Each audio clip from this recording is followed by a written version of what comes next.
Alléluia. Amen, amen, amen, amen. C'est une grâce d'être dans la présence de Dieu. Amen. Amen. Nous sommes dans cette série Hors Limite.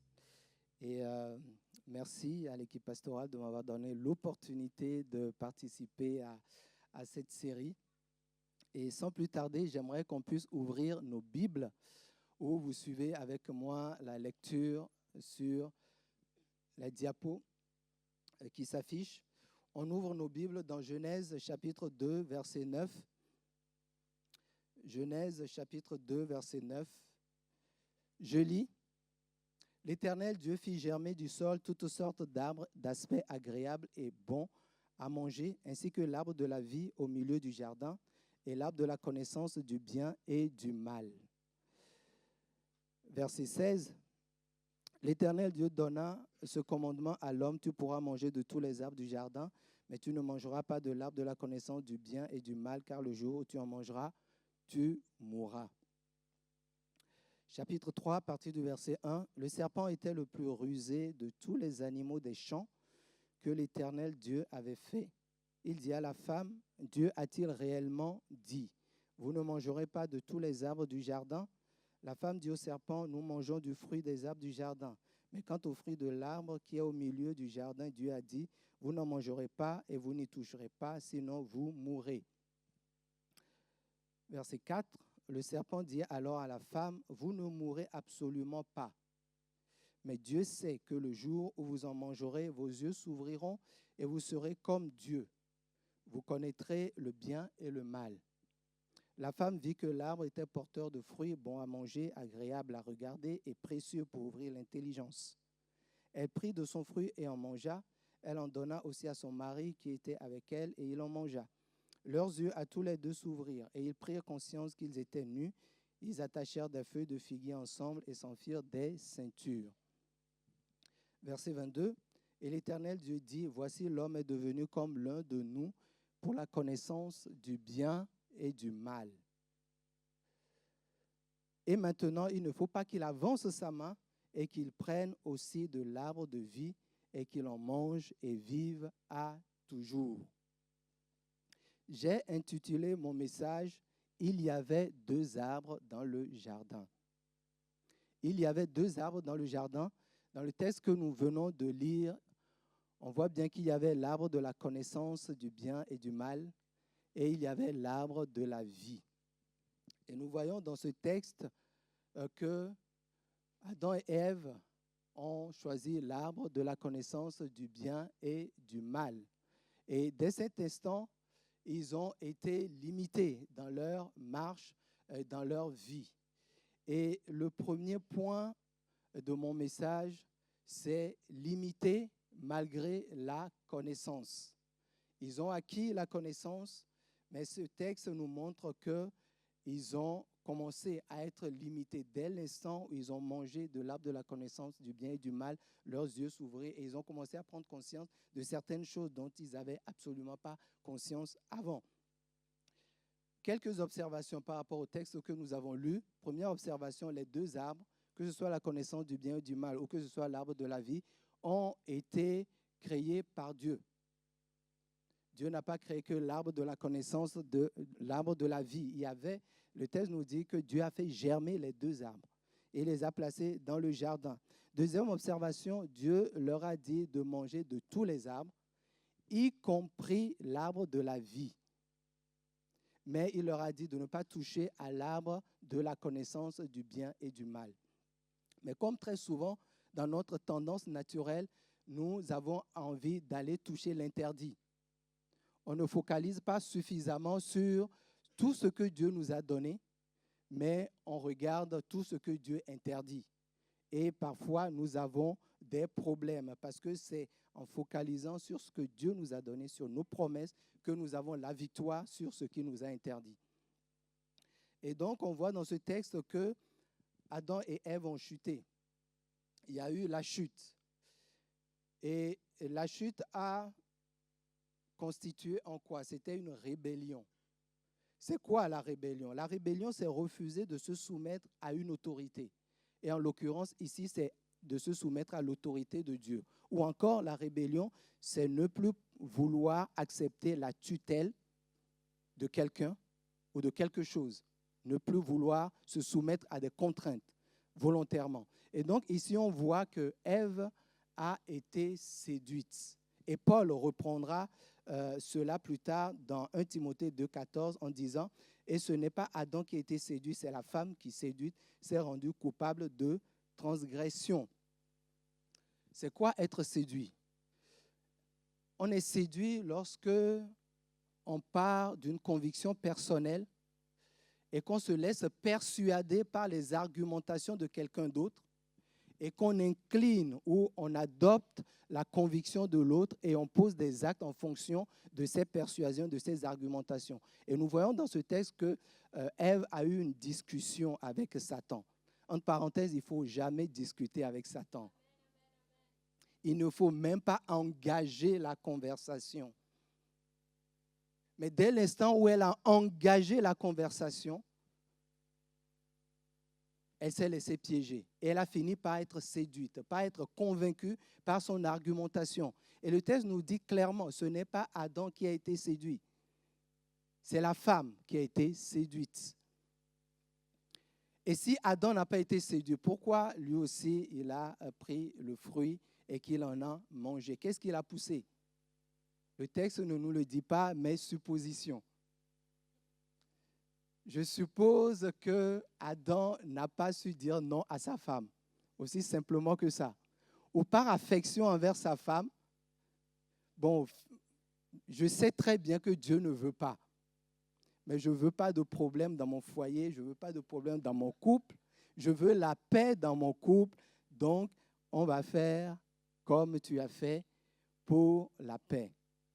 C'est pour cela que Adam, je suppose qu'il est hautement plus coupable. Parce que lui, il ne s'est pas laissé séduire. Il savait que ce n'était pas bon. Il savait que Dieu leur avait interdit, mais par affection, par sentiment. On dit souvent que les hommes ne sont pas sentimentaux, mais creusez bien. Par sentiment, par affection, il s'incline vers la femme. Et il a été hautement plus responsable.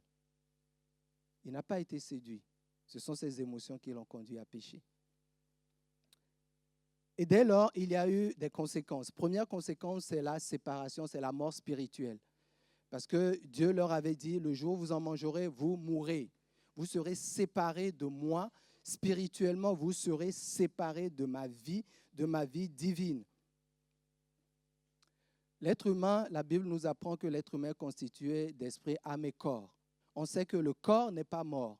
C'est l'esprit qui est mort lors de la chute. L'esprit a été déchu. L'esprit de l'être humain a été déchu. De la même manière que Satan. Lorsque Satan s'est rébellé contre Dieu, qu'est-ce qui s'est passé? Il a été précipité et on appelle Satan et tous ces démons des esprits comment? Déchus. De la même manière que l'esprit de Satan était déchu, de cette même manière, l'esprit de l'être humain qui n'est pas régénéré est déchu. C'est pour cela que la Bible nous enseigne que l'esprit de quelqu'un qui n'est pas né de nouveau aura la même destinée que tous les esprits déchus. C'est les mêmes esprits déchus. Ils sont morts spirituellement. Mais une autre conséquence, ils sont morts spirituellement, c'est-à-dire ils sont morts quant à la capacité de communiquer avec Dieu, d'avoir une relation avec Dieu, d'avoir la vie divine, mais ils ont été très vivants en ce qui concerne leur nature propre, ce que la Bible appelle la chair. L'être humain qui ne connaît pas Dieu est doué d'une âme qui est vivante. Et cette âme est puissante. Elle a des capacités. C'est Dieu qui nous a créés ainsi. Ce que la Bible appelle la chair, le moi a des capacités qui sont très fortes. Regardez autour de vous. Toutes les créations qui ont pris place par l'humanité, toutes les inventions que l'humanité, les scientifiques, et les hommes intelligents ont réussi à créer, ne serait-ce qu'en découvrant les lois de Dieu, les lois naturelles. Le scientifique découvre la loi naturelle, fait une application et ça marche.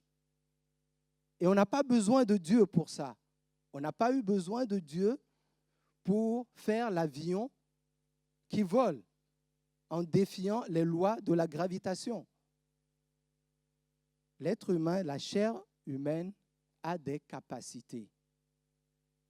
Et parfois, même en tant qu'enfant de Dieu, en tant que personne née de nouveau, nous continuons malheureusement à fonctionner sur nos capacités naturelles. Donc, la chair humaine a des capacités. L'une des conséquences de la chute, c'est que la vie de l'être humain a été centrée sur le moi, la vie propre. Et sur le moi, dans ce moi, il y a 3 organes. L'intelligence. Je le disais tout à l'heure, l'être humain est doué d'une très grande intelligence. Et l'intelligence produit la pensée. Tout ce qui est pensée, tout ce qui est imagination, tout ce qui est capacité de raisonnement, d'analyse, de déduction, d'interprétation, nous en sommes capables sans Dieu. Et nous pouvons faire de très bonnes, belles choses sans cela. Mais ça reste la chute. Je vous ai amené ici ma thèse de doctorat en médecine. C'est un document qui a sanctionné pour moi 14 années d'études après le bac. Normalement, c'est 10 ou 12 années, mais moi, j'ai fait 14. Bon, parce que plus on aime, plus on rajoute. Ça a été le fruit de quoi? De la pensée, du raisonnement, de l'intelligence. Mes maîtres m'ont enseigné des choses. Je les ai intégrées par l'intellect. Aujourd'hui, je l'applique et ça marche. Mes collègues qui ne sont pas nés de nouveau, il y a certains qui sont même plus compétents que moi, ça marche. La médecine avance sans Dieu. La science avance sans Dieu. Parce que Dieu, dans sa bonté, nous a donné cette capacité. Mais dans son projet, il voulait que cette capacité provienne de sa vie. Je le redirai tout à l'heure. Et quel que soit votre domaine, vous pouvez acquérir beaucoup de compétences, de capacités, parce que vous êtes intelligent dans un domaine précis. On peut acquérir de la capacité musicale en faisant, par exemple, un conservatoire. On peut être très bon. Quand on est ingénieur, pont et chaussée ou ingénieur des sons, ou quand on a des capacités, je ne sais pas, de décoration, parce qu'on a fait les études, on peut acquérir beaucoup de capacités intellectuelles par l'intelligence. Dieu a fait don. Le moi, dans le moi, il y a aussi les sentiments. La sensibilité, l'émotion. Et il y a certaines personnes qui fonctionnent beaucoup par rapport aux émotions. Alors, quand je le dis, il n'y a pas de connotation forcément négative, parce que c'est Dieu qui a créé aussi les émotions. Et c'est une façon de vivre, de fonctionner selon notre nature propre. Il y a telle personne qui va être plus émotionnelle, il y a telle personne qui va être plus intellectuelle, et nous le voyons, nous le sentons dans notre entourage, et on passe notre temps à se catégoriser. C'est un intellect, c'est un émotionnel. Ça, c'est la chair, tout ça, c'est... Et vous comprenez que dans le mot chair, ici, il n'y a pas de connotation forcément négative. C'est juste notre nature propre, notre nature humaine. Ce qu'il y a de négatif, c'est qu'elle est séparée de la vie de Dieu. Elle est autonome, indépendante. Elle est remplie d'orgueil. Et dans cette chair, il y a aussi la volonté.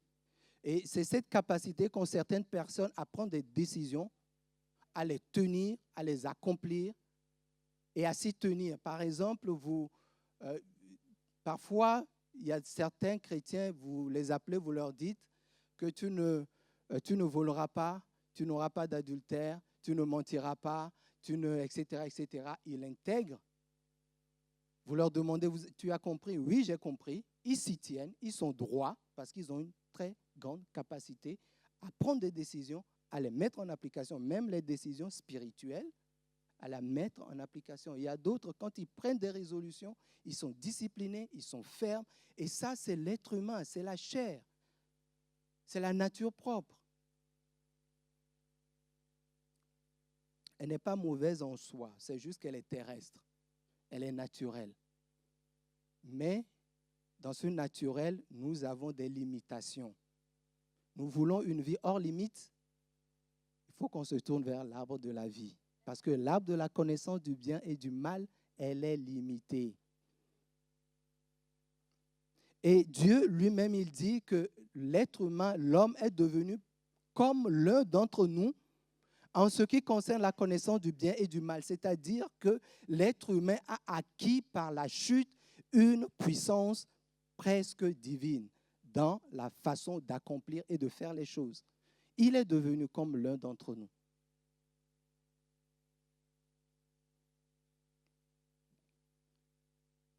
Plus on est expert dans un domaine, plus on a de l'assurance, n'est-ce pas?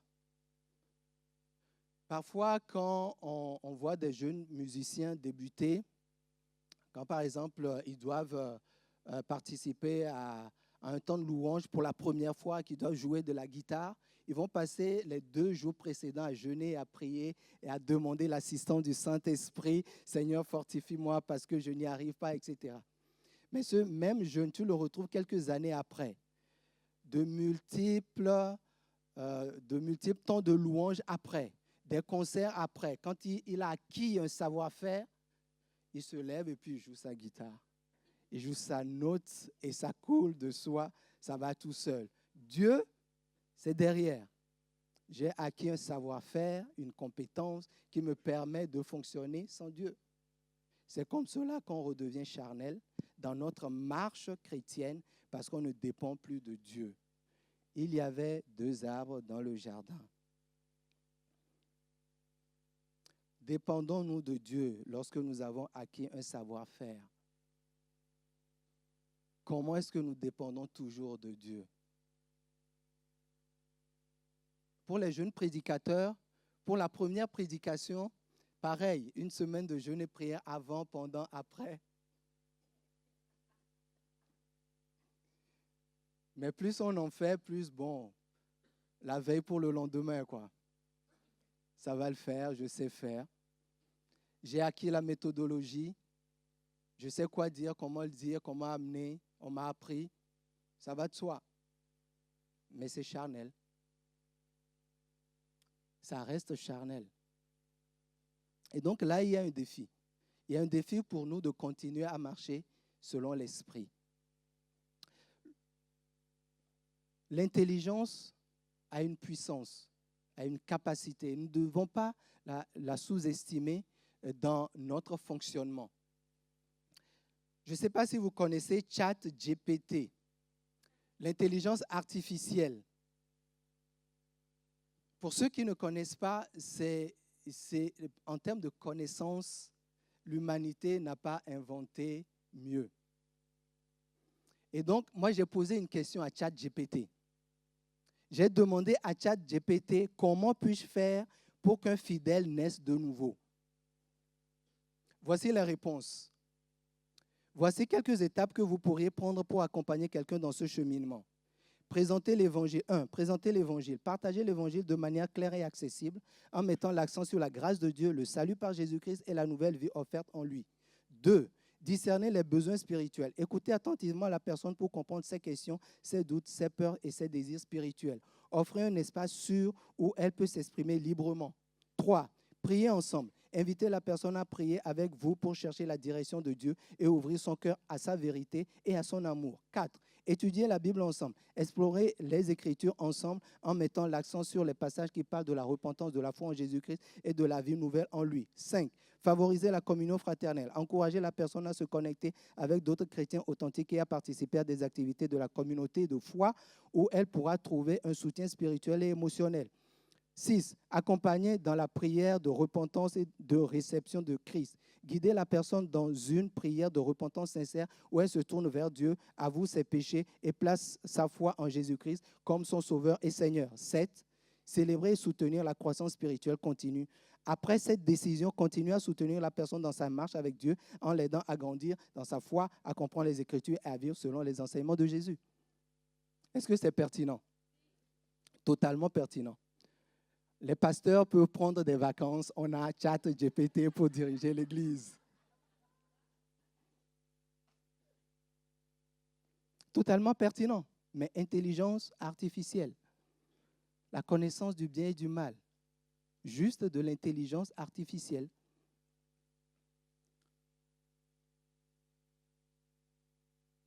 Je disais tout à l'heure que j'ai passé 14 années à faire des études et je vous ai aussi amené mon document de dossier doctrinal. Alors ce document, avant dans l'ancienne formule, dans le parcours pour devenir pasteur, il fallait pondre un document qui est comme un mémoire et qui résume toute la doctrine chrétienne. Et j'ai passé du temps à le faire. Mais vous comprenez qu'après avoir pondu ça, intellectuellement parlant, c'est relativement simple de faire ça. Intellectuellement parlant. Quel est mon point? Mon point, c'est de dire que si nous accumulons juste des connaissances théologiques et qu'il n'y a pas l'Esprit de Dieu, nous sommes en train de former une génération de pasteurs charnels. Heureusement que pendant que je faisais ce travail hautement intellectuel, par moments, l'Esprit de Dieu venait me toucher. Par certains paragraphes, par certains textes, je m'arrêtais, je méditais, je priais avec Dieu, j'avais des temps avec Dieu, mais par moments.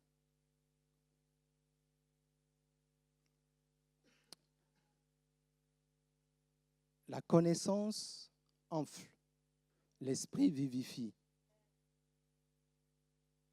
Et vous voyez tout ce que ChatGPT peut produire. Avec ce que je viens de vous lire, je peux créer un module de comment amener quelqu'un à Christ et créer une formation de comment amener quelqu'un à Christ en 5 secondes. Est-ce que vous percevez le danger de là où on s'en va?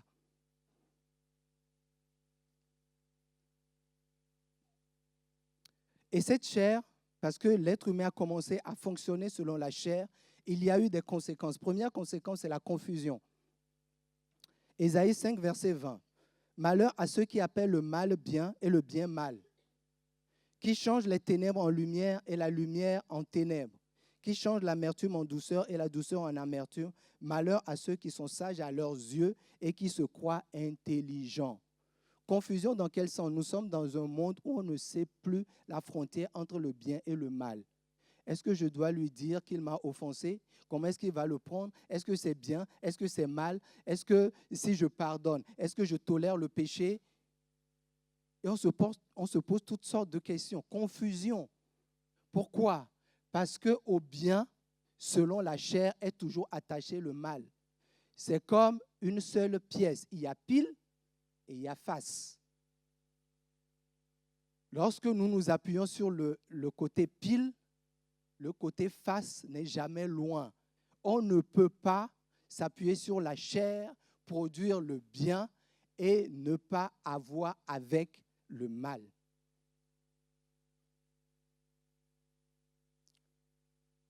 Et nous avons besoin de Dieu. Nous avons besoin de l'Esprit de Dieu. Donc, première conséquence, confusion. Deuxième conséquence, aveuglement, égarement. Pourquoi?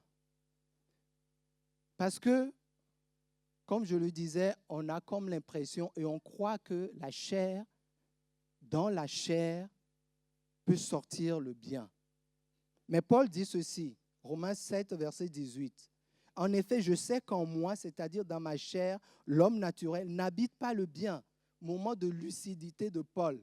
Contrairement à l'orgueil de l'humanité, contrairement au fonctionnement de l'humanité, Paul a ce moment de lucidité spirituelle.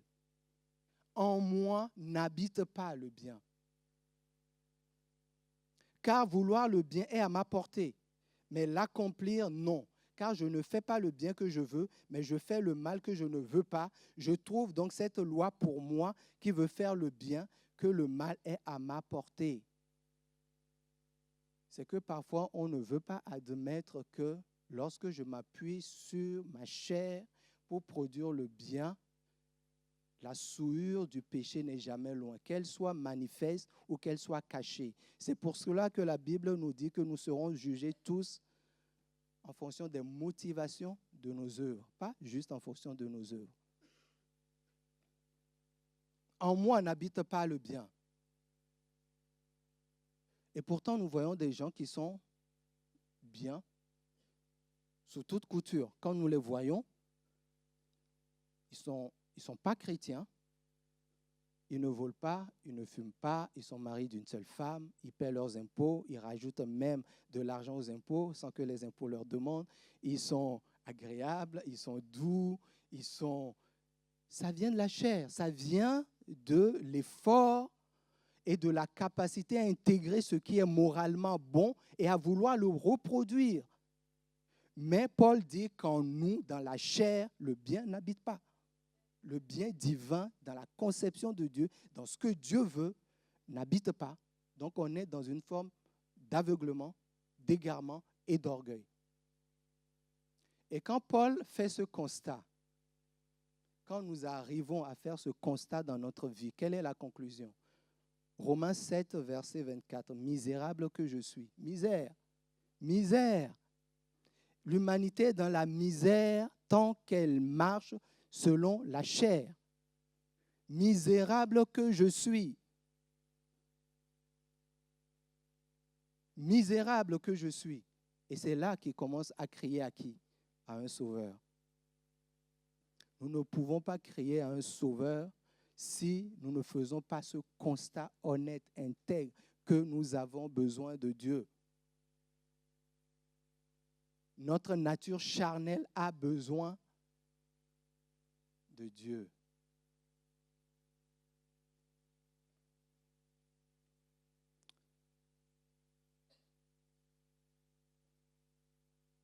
Il faut que nous arrêtions de vivre en autonomie, en indépendance. Il y avait 2 arbres dans le jardin. 1 Corinthiens 2, verset 14. Mais l'homme animal, c'est-à-dire l'homme naturel. Ce n'est pas une insulte. Ce n'est pas une insulte. L'homme animal, c'est-à-dire l'homme propre, simplement charnel. Oui, parce que souvent dans le milieu chrétien, quand on dit charnel, on pense à rétrogradation. Vous voyez ce que je veux dire? On pense adultère, on pense fornication. Mais charnel, c'est marcher selon l'être humain. Mais l'homme animal ne reçoit pas les choses de l'Esprit de Dieu, car elles sont une folie pour lui et il ne peut les connaître.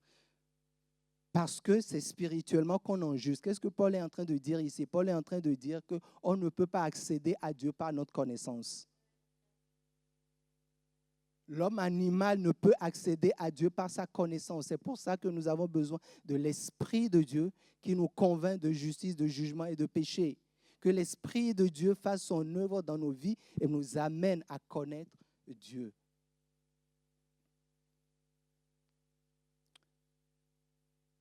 Point 2. Appel à une vie hors limite. J'aimerais qu'on puisse lire le texte dans Jean 3, à partir du verset 1 jusqu'au verset 7. Mais il y avait parmi les pharisiens un chef des Juifs, nommé Nicodème. Il vint de nuit auprès de Jésus et lui dit, « Rabbi, nous savons que tu es un docteur venu de la part de Dieu, car personne ne peut faire ces miracles que tu fais si Dieu n'est avec lui. » Jésus lui répondit, « En vérité, je te le dis, si un homme ne naît de nouveau, il ne peut voir le royaume de Dieu. » Nicodème lui dit, « Comment un homme peut-il naître quand il est vieux? Peut-il une seconde fois entrer dans le sein de sa mère et naître? » Jésus lui répondit, en vérité, je te le dis, si un homme ne naît d'eau et d'esprit, il ne peut entrer dans le royaume de Dieu.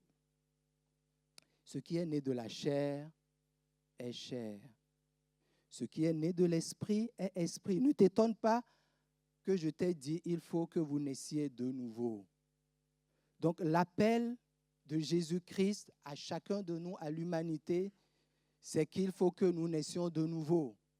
Car, dit Jésus, ce qui est né de la chair est chair, les plus belles inventions, même spirituelles, qui sont produites à partir de ma chair, de ma nature propre, restent chères, resteront chères.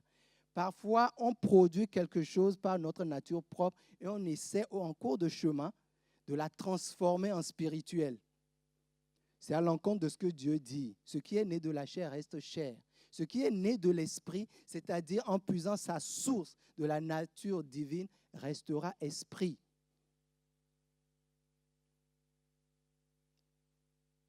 Donc, c'est un appel à la nouvelle naissance. Et ce que Jésus dit ici, c'est que quelle que soit ta catégorie, tu as besoin de naître de nouveau. Nicodème était un maître de la loi, mais on pourrait parler d'autres catégories de personnes. Peut-être que tu es né dans l'Église, peut-être que tu connais les choses de l'Église, peut-être que tu as rétrogradé, peut-être que tu vis dans l'adultère, dans la pornographie, tu vis dans une vie dissolue. Ou peut-être que tu as une bonne présentation physique, morale, intellectuelle. Quand on te voit, tu es impeccablement habillé, etc. De bonne famille, bonne éducation. Jésus dit, ce qui est né de la chair est chair, ce qui est né de l'esprit est esprit. Et il faut que vous naissiez de nouveau, sans distinction de catégorie, de provenance, de race, d'œuvre, bonne ou pas. Parce que ce qui est né de la chair reste chair. Et nous devons veiller à cela. Nous devons veiller que l'Église, dans l'Église de Jésus-Christ, il puisse y avoir des personnes véritablement nées de nouveau. Parce que quelqu'un qui n'est pas né de nouveau, je le rappelle, a un esprit déchu, de la même manière que Satan est un esprit déchu.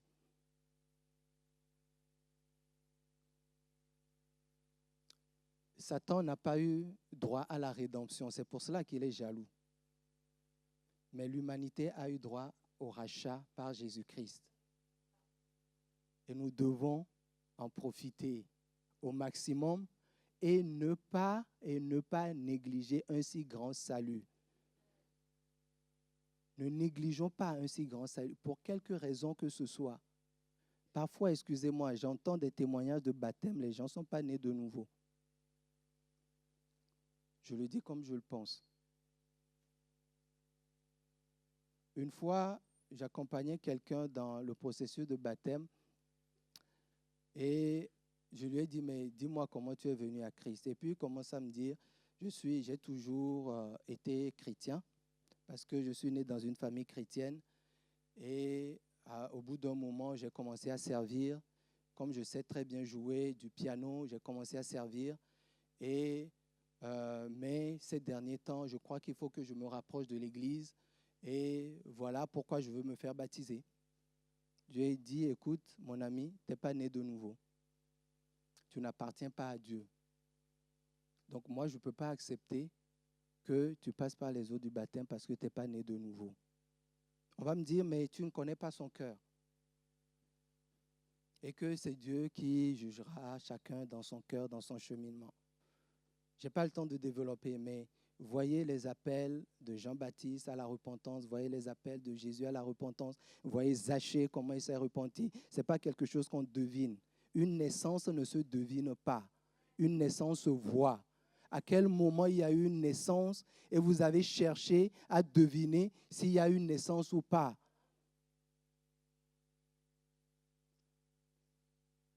Et donc je lui ai dit, tu n'es pas né de nouveau, tu ne connais pas Christ, parce que dans ton histoire, je ne vois pas à quel moment tu t'es senti misérable et que tu as crié à un sauveur.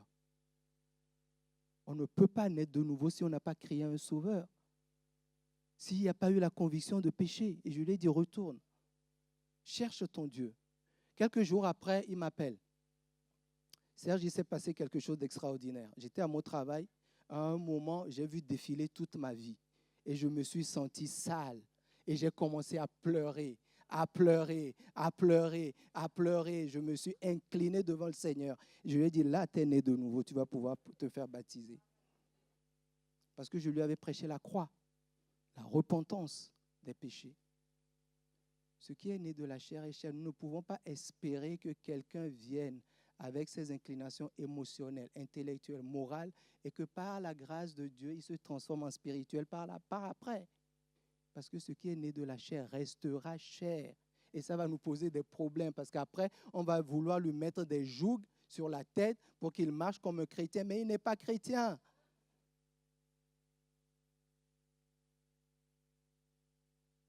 Donc l'homme a perdu sa position devant Dieu.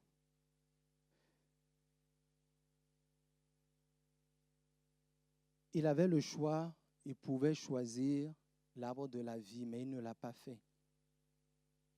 Il a voulu devenir autonome.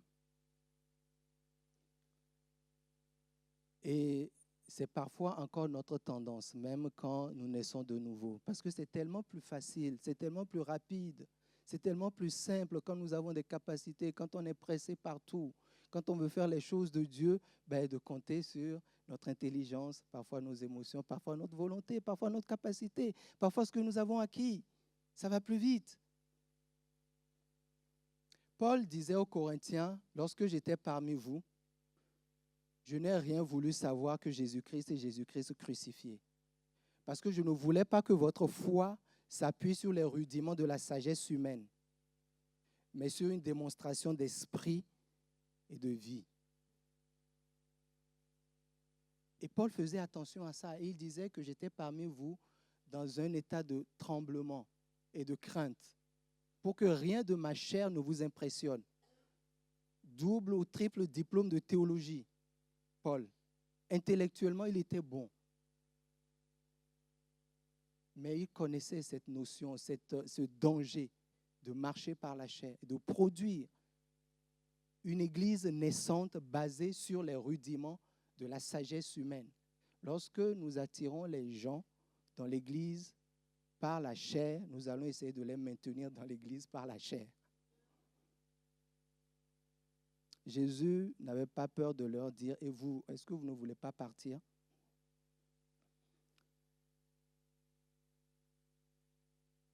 Ce qui est né de la chair reste chair, et ce qui est né de l'esprit reste esprit. On ne changera jamais en cours de chemin la chair en esprit.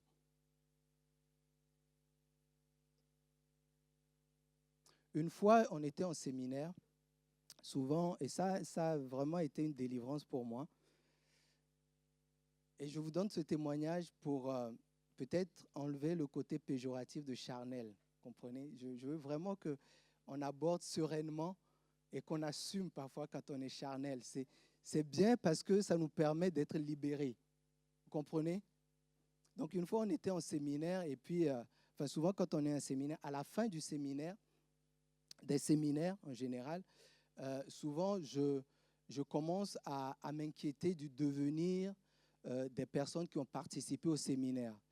J'avais des pensées du type, mais Seigneur, là je vois qu'ils ont vécu des choses, je vois qu'ils ont été libérés, je vois qu'ils ont acquis des choses, mais souvent ce qui se passe, c'est qu'une fois qu'ils retournent à la vie reprend le dessus, et c'est comme si ce qu'ils ont reçu, ils vont le perdre, je crains qu'ils vont le perdre, et j'étais là, vous savez, des fois dans son angoisse, et j'étais là, alors qu'il y avait la joie autour de tout ce qui s'était passé, des délivrances qui ont pris place.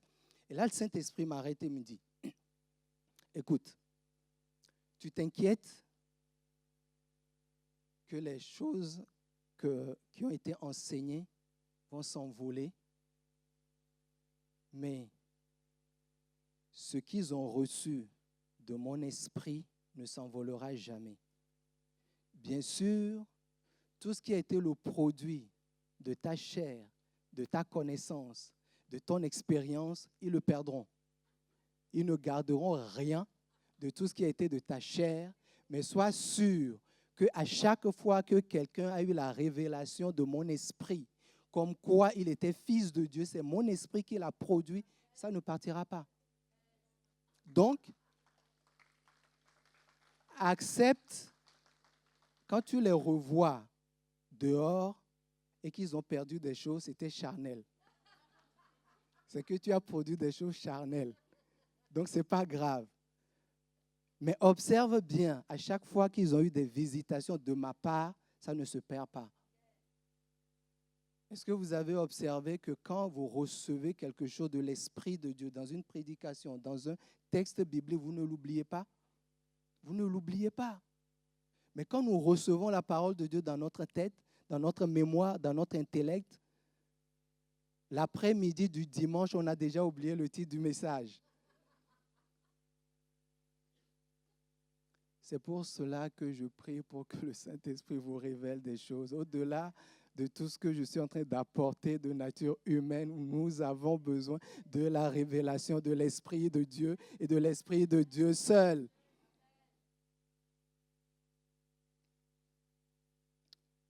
Un appel à la nouvelle naissance par la repentance.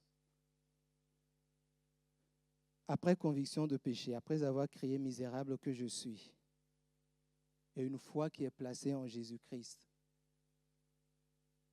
La foi en Jésus-Christ en ce qui concerne la libération.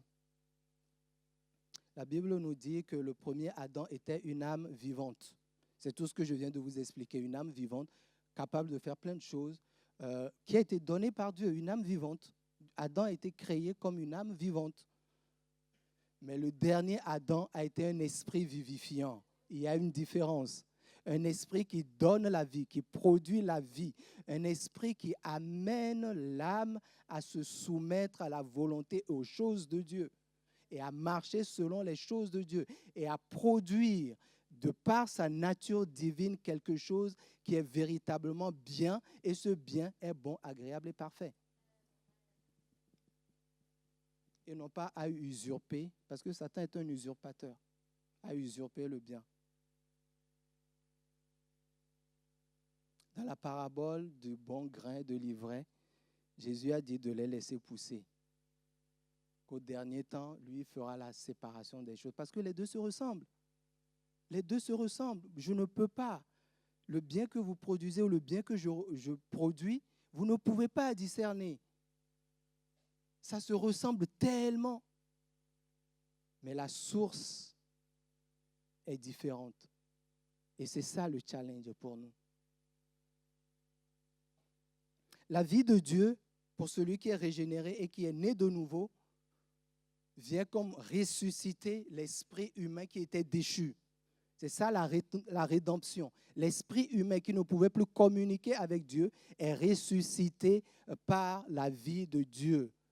Le même esprit qui a ressuscité Jésus-Christ des morts vient ressusciter notre esprit et le met en communion, en contact avec la nature divine et on est capable maintenant de recevoir les choses de Dieu.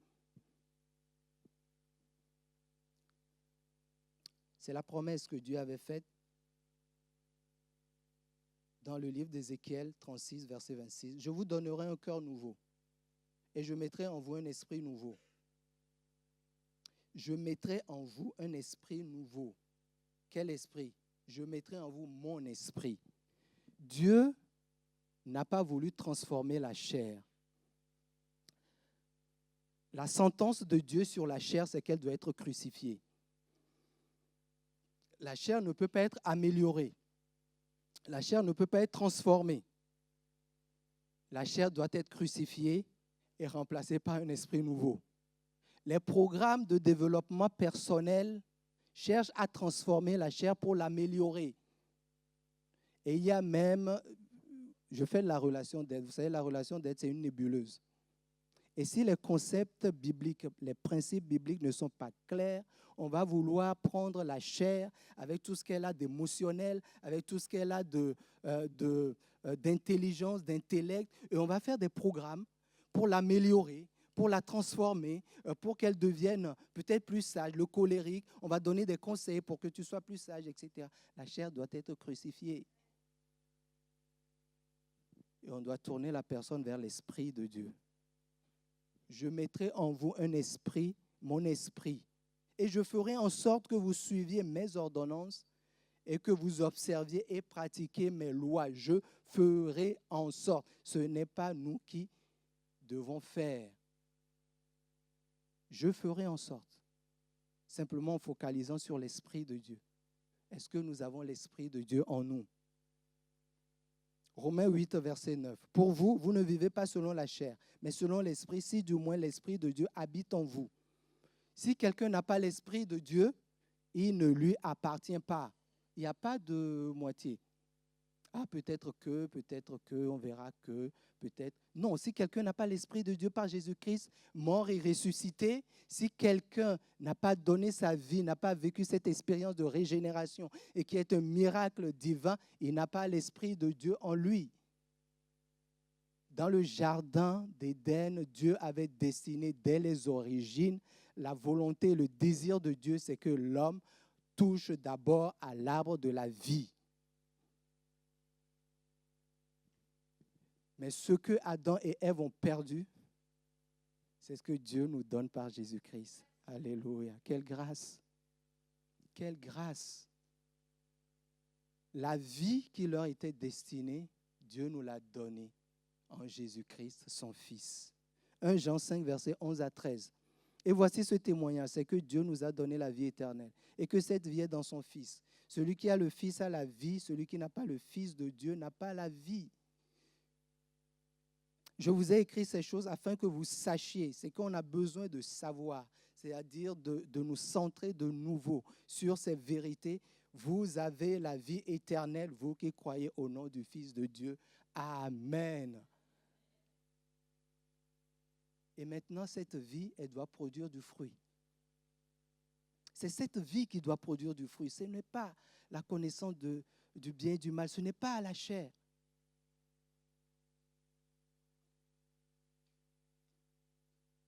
Afin de vivre en dehors des limites, laissons la vie de Dieu nous diriger. Si nous voulons, parfois on parle d'étendre nos limites, de nouvelles destinées, etc., etc. Que la vie de Christ grandisse. La vie est déjà là, la semence de la vie est déjà là. Il faut qu'elle grandisse. N'allons pas inventer de nouvelles choses, de nouvelles méthodologies, à chercher à améliorer des choses, etc. Je ne suis pas contre la formation. Mais mon point, c'est de dire que lorsque nous sommes en train d'être formés, soumettons tout ce que nous recevons, nous entendons à l'Esprit de Dieu et laissons l'Esprit de Dieu transformer la lettre en esprit vivifiant dans nos êtres et communiquer quelque chose avec Dieu. Troisième et dernier point, pas de vie hors limite sans la foi.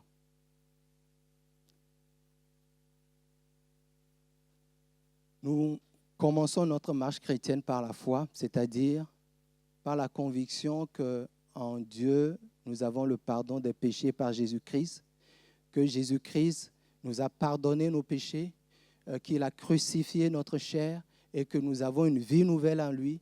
Nous devons continuer notre marche par la foi, par la conviction et par la foi ferme et solide que ma chair ne peut rien produire de bon et que j'ai besoin de me centrer sur l'Esprit de Dieu qui est en moi et que l'Esprit de Dieu qui est en moi puisse produire son fruit.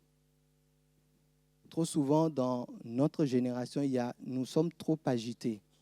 C'est pour cela que nous n'arrivons pas à discerner l'Esprit de Dieu qui est en nous. Et je parlais tout à l'heure de confusion. On ne sait pas si c'est l'Esprit de Dieu, on ne sait pas si c'est mon intellect, je ne sais pas si c'est mes émotions, etc. Confusion. Mais c'est parce que nous sommes trop agités. Il y a trop de bruit autour de nous. Nous ne prenons pas le temps de connecter notre esprit à l'Esprit Saint qui est en nous et à le voir grandir, à se développer et apprendre à reconnaître sa voix parce que les brebis entendent sa voix. Les brebis entendent uniquement sa voix. Donc par la foi en quoi? Que notre chair est crucifiée en Christ. Elle est crucifiée, la chair en Christ. Le jour où nous donnons notre vie au Seigneur Jésus-Christ et que nous le manifestons par le baptême, par immersion, notre chair est crucifiée en Christ. Que nous le vivions ou pas, que nous l'expérimentions ou pas, notre chair a été crucifiée en Christ. Maintenant, le problème, c'est que nous devons par la foi l'amener à la réalité dans nos vies. Mais nous ne pouvons pas vivre cette expérience réelle quand nous ne partons pas de la foi et de la conviction que ma chair a été crucifiée. Ce qui est en moi, qui n'arrive pas à pardonner, ce qui est en moi, qui est de l'ordre de l'amertume, de la jalousie, de la rancune, ce qui est en moi, qui est de l'ordre de l'immoralité, a été crucifié en Christ. Il m'appartient en m'appuyant sur l'Esprit de Dieu de l'amener à réalité dans ma marche chrétienne.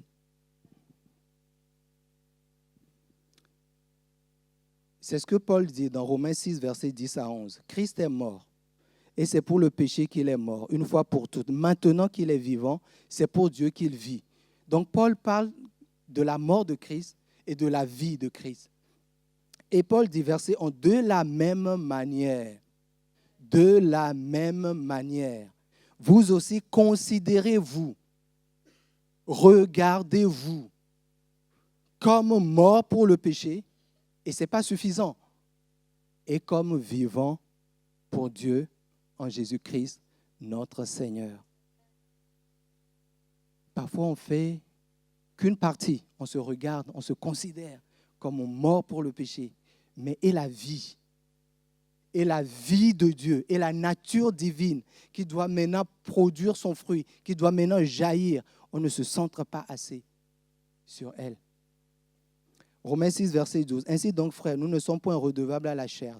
C'est pas parce que la chair a été crucifiée que le travail est terminé. Nous avons la responsabilité, par notre volonté, d'amener en réalité ce qui a été obtenu par Christ à la croix. Mais ça part de la foi, pas d'une compréhension intellectuelle de ce que l'Évangile, la doctrine me demande, mais d'une foi dans l'œuvre achevée et pleine, entière de Jésus-Christ. Ainsi donc, frères, nous ne sommes point redevables à la chair. C'est-à-dire que ma chair, je la considère comme ne pouvant rien produire de spirituel. Mes diplômes, mes années d'études, je ne peux... Et Paul disait que toutes ces choses, je les regarde comme une perte. Nous devons apprendre, et je fais pleinement partie. Vous savez, quand on a passé 14 années après le bac dans les études, c'est tout un challenge d'apprendre à se débarrasser de tout ce que cela peut produire, même de bien, de tout ce que cela peut être comme soutien, même dans le ministère. Mais nous n'avons pas le choix, si nous voulons vivre une vie hors limite, de regarder toutes ces choses comme une perte à cause de l'excellence de la connaissance de Christ. Ainsi donc, frères, nous ne sommes pas redevables à la chair pour vivre selon la chair. Si vous vivez selon la chair, vous mourrez, mais si par l'Esprit, vous faites mourir les actions du corps, vous vivrez. Car tous ceux qui sont conduits par l'Esprit de Dieu sont fils de Dieu. Et c'est vraiment un défi pour chacun de nous. De ne pas, Paul disait aux Galates, vous avez commencé par l'Esprit, pourquoi terminez-vous par la chair? Elle guette chacun de nous. La chair guette chacun de nous, dans notre fonctionnement, dans notre façon d'être, dans la manière dont nous amenons les choses. Mais en l'Esprit de Dieu, dans la nature divine, il n'y a pas tout ce avec quoi nous luttons. Le manque de pardon, est-ce que le manque de pardon est dans la nature divine? Est-ce que l'envie est dans la nature divine? C'est dans la chair. C'est dans la chair. Quand quelqu'un me dit « c'est trop dur pour moi », on comprend. Ce n'est pas un jugement, c'est un état. C'est dans la chair. Oui, c'est une réalité. Mais il y a deux esprits. Il y a l'esprit, il y a la nature terrestre et il y a la nature divine. Et tout l'accompagnement, c'est d'amener la personne à se repentir de la chair et adopter la vie divine pour avoir la liberté. Vous connaîtrez la vérité véritable vous affranchira. J'invite les musiciens à s'avancer.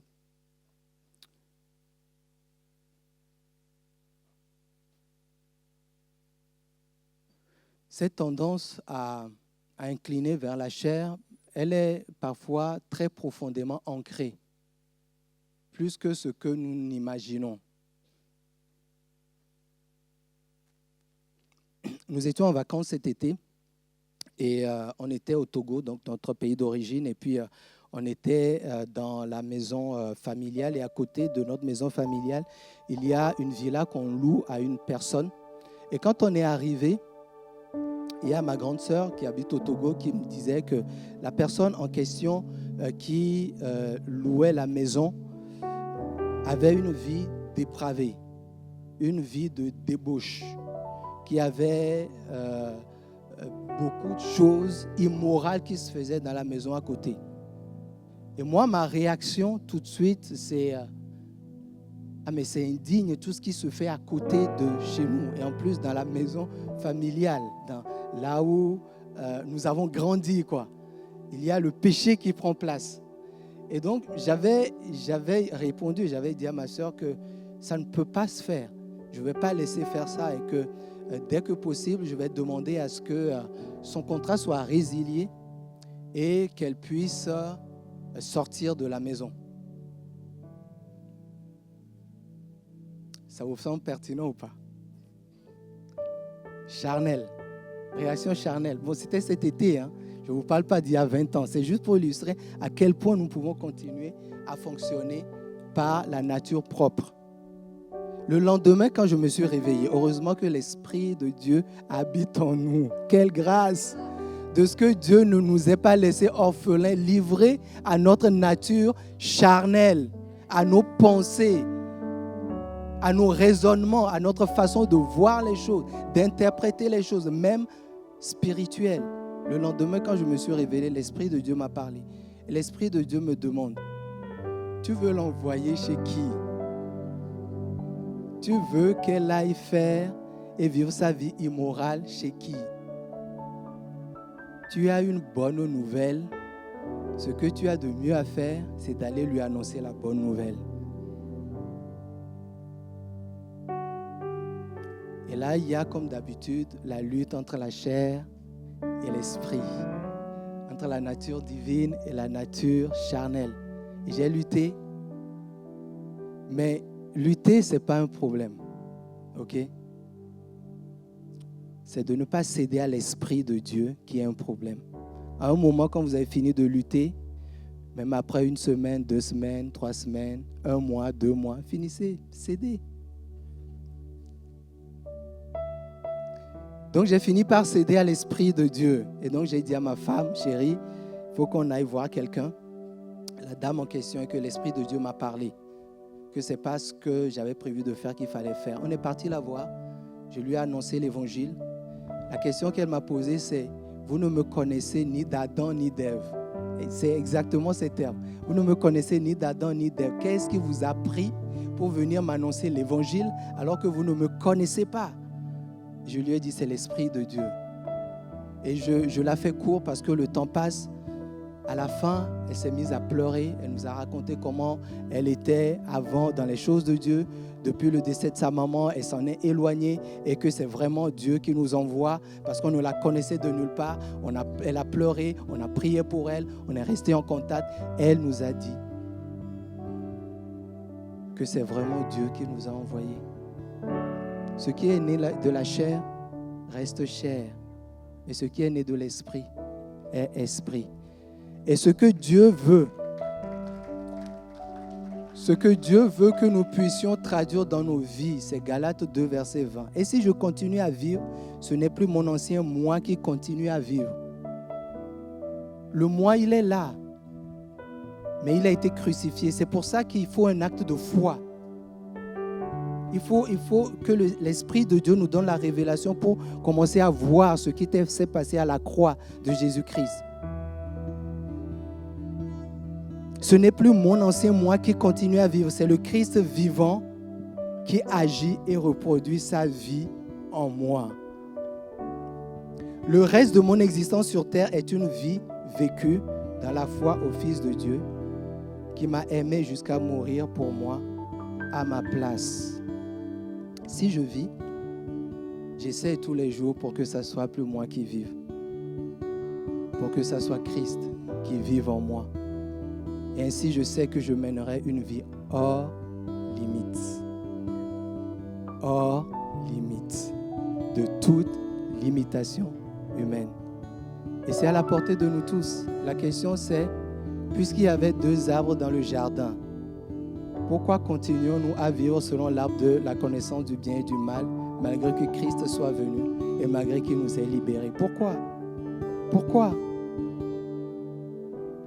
Focalisons-nous par la foi, cherchons à faire grandir, à écouter cette vie divine qui nous a été donnée gratuitement. J'aimerais qu'on puisse se tenir tous debout et qu'on puisse prendre quelques instants pour laisser le Saint-Esprit nous sonder nos cœurs, sonder nos vies.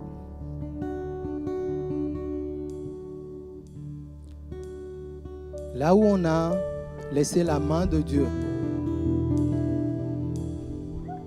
le domaine, l'aspect dans lequel on a commencé à compter sur nous-mêmes, sur nos réflexions, sur nos projets, ou peut-être par manque de temps, parce que ça va tellement vite, il faut tellement produire, il faut mettre en place si rapidement que, Seigneur, je n'ai pas le temps de sonder, de laisser ton Esprit Saint questionner, ton Esprit Saint interroger, ton Esprit Saint venir amender.